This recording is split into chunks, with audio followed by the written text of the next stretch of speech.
I'm Paul Carr. I'm Sarah Lacy. And this is Why Is This News? And Sarah, what is news this week? Kenya! Oh, God. Your obsession with Kenya has finally made it to country. You're like I have a country crush on Kenya. You have a really strange country crush on Kenya. Well, let's get straight to our guest, who is in Kenya. Our guest this week is Stefan Magdalinski from Mocality, who's joining us from Nairobi. No, Steph, welcome to Why Is This News? Congratulations on not being news this week. Next week you might be news, but not now. Actually, I think this is news. Yeah, I'm in Nairobi in Kenya at the moment. This is where Mocality does its business. There's all kinds of things happening here at the moment. They're promulgating a new constitution on Friday, which is a big drama. Everyone's got the day off work, and there's masses and masses of security all over the place. But that's not really the big story that's going on here at the moment. Feels like it's probably the big story, but... well, actually, I would say last week the second biggest phone operator here, mobile operator here, Zain, cut all its tariffs basically to 25% of what they were before. So if I introduce my props, this is the Daily Nation. Basically, this has sparked a huge price war. So this is the original Zain ad. So you can see that. So 1 shilling SMS. 1 shilling SMS is about 1 cent, down from 4 cents. The Safaricom, who's the market leader, has about 80% of the market, has sort of immediately followed suit. You, who's the other provider, one of the other providers, has also followed suit. I was driving through town today, and Orange, who I don't have an ad for here, their old ads from when they did their last big price cuts were advertising 8 shilling SMS. So in the past year, and they're going to have to take that ad down like very quickly tomorrow. In the past year, mobile phone costs have basically plummeted to about 1/8 of what they were. And I think, if you think about...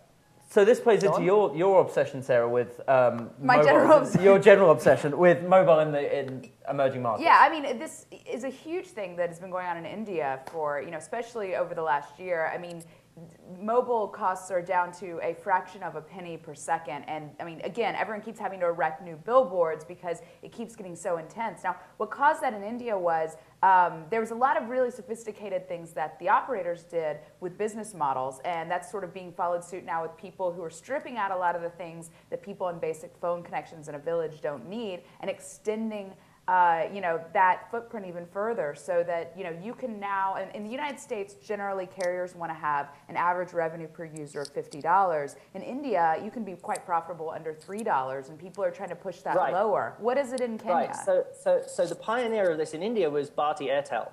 And the pioneer of this in Africa is also Bharti Airtel, who, because they bought Zain a few months ago, and Zain being the #2 provider, they basically...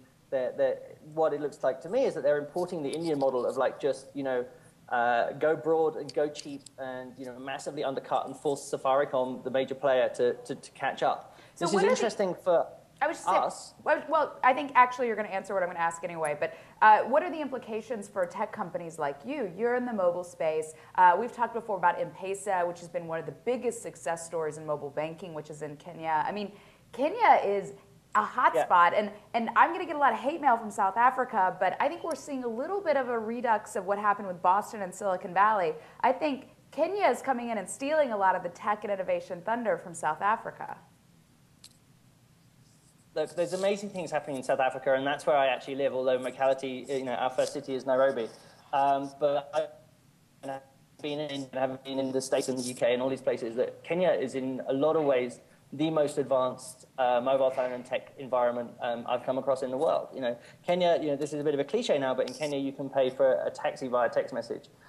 In Kenya, M-Pesa is all over the place. If you look at the number of people who are capable of doing e-commerce transactions, now that you can use something like PaySapal to pay for goods on a website with, your mobile phone M-Pesa balance, that's not. I haven't seen that happening or be as widespread, anywhere else in the world. So to that point, those who don't know you, Steph, you are, clearly are not originally from Africa. You're originally from the UK, and you chose to fly, to move out to South Africa and to set up a business in Africa. So you saying that it's the most interesting mobile market. That's obviously one of the reasons why you moved out. Can you talk a bit more about what's going on in the region generally? So there's a whole bunch of interesting startups, and you look at I can reel off a list. So, you've got things like Jobberman in India. You've got Mocality. I'm very excited about what we're doing. We actually just next week, I'm going to do a little bit of a plug, which is we've just hit 60,000 entries in our database in Nairobi, which I think makes us the largest business directory in town by quite a long way. And we're just about to launch the consumer side of what we're doing. You've got Ushahidi, which is the big crowdsourced, crisis sort of management and information platform, which is particularly interesting because it was developed in Kenya and has been used in Haiti and has been used in the US, and it's a Kenyan tech open source export to the rest of the world. That's sort of reversing the way the trend in the direction in which things go. You've got really interesting things happening in Uganda with Africa Labs and what John Gozier is doing. Friday and Saturday, you've got Maker Faire Africa, which is happening here in Nairobi at the same time as all the constitutional stuff, where there's a bunch of tech entrepreneurs like the Village Telco who are displaying their wares and showing really exciting stuff and innovation that's going on here. That's what I like about it is there's lots of people doing real business and real commerce here. It's not just about the traditional African aid story and that kind of thing. And what's the biggest challenge of doing business in the region? Because we sitting here in Silicon Valley, a lot of people don't have any sense of what it's like to do business there. Presumably there are challenges. I don't find it very different, actually. I haven't encountered many of the things that people say are massive blockages to do it. I have a great team of people who are adding businesses to the directory. I find personally that 3G works better in Nairobi than it does in Cape Town. Sorry, my friends, South African colleagues and friends, but it's true. A big issue has been and still is international bandwidth, but we're moving to a point where there's so many pipes coming on stream in the next 6 to 18 months that that problem is essentially solved. East and West Africa's international capacity is going to increase by about 3,000%. There are new pipes coming online every month. All right, Steph, I have to cut you off for two reasons. Sure. The first is that we're running really over. The second is that I haven't been on a plane for 4 weeks, and I'm going crazy hearing you talk about this. I want to be in Kenya so badly right now. So we're going to have Kenya to visit. obsession is getting out of control. I am. So we're going to have to run, but we definitely want to have you back to talk about this stuff more. It's just fascinating stuff. That's great. It's been a lot of fun. I'm going to send you a pile of links that you have to post up with the piece. We'll make sure they go in the post. Bye-bye. Thanks, Steph. Bye-bye. So Sarah's country crush continues unabated. Sarah, you're like an excited puppy dog. I know. Honestly, I'm so obsessed with generally what's happening in Central Africa right now. I mean, it's exactly like Steph was saying. I mean, you have these emerging markets like China and India that have found ways to build out infrastructure that works, whether it's physical infrastructure, whether it's cell infrastructure that's leading to all these SMS applications. And now that they've done a lot of this in their own country, they have money, they have resources, they want new markets.